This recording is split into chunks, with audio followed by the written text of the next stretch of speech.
You didn't wake up one day and decide to stop loving them. It was 1,000 small moments. A comment that stayed with you for weeks. A phone call that left you feeling smaller than before you picked up. And slowly, without meaning to, you realized their name on your screen had started to feel like a weight. That the person who was supposed to feel like home had become somewhere you needed to recover from. And still, you stayed longer than you should have, because that's what love does. It waits, it hopes, it rewrites the story just enough to stay. If this is you, hear this first. You're not cold-hearted. You are not the villain in a story that was never that simple. The guilt, the grief, the strange mix of relief and heartbreak you're carrying right now, that is not a sign you did something wrong. That's a sign you love deeply, and it cost you something real. Your nervous system was wired from the very beginning to attach to family, to find safety in their presence, to need their approval like oxygen.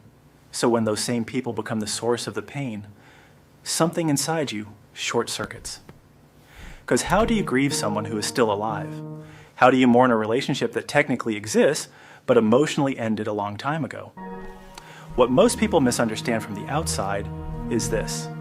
Cutting off family is not an act of anger. Anger is loud. Anger slams doors. What actually leads someone here is something quieter and far more devastating. It's the slow death of hope. It's the moment your heart stops waiting for an apology that is never coming. It's realizing every conversation ends the same way, with you shrinking, apologizing, making yourself smaller just to keep the peace. Psychologists call this chronic emotional invalidation. When the people closest to you consistently dismiss or punish your feelings, your nervous system learns to stop trusting itself. You start doubting your own memory.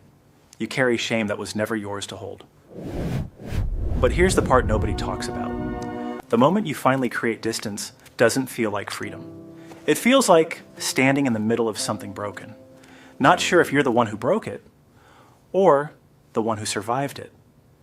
The relief is real, but so is the grief.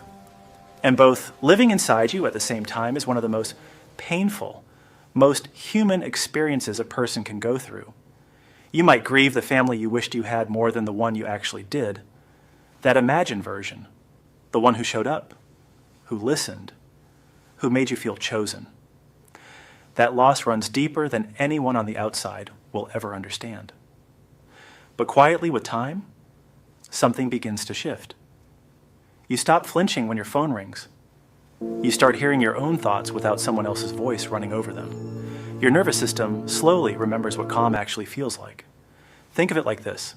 For years, your emotional world had no insulation. Every storm came straight through the walls. Distance becomes the insulation. The storm doesn't disappear. It just stops living inside you. People who walk away from family are not people who stopped loving. They are people who loved too long, at too high a cost, and finally, quietly, chose themselves. You were always allowed to do that, even if nobody ever told you so.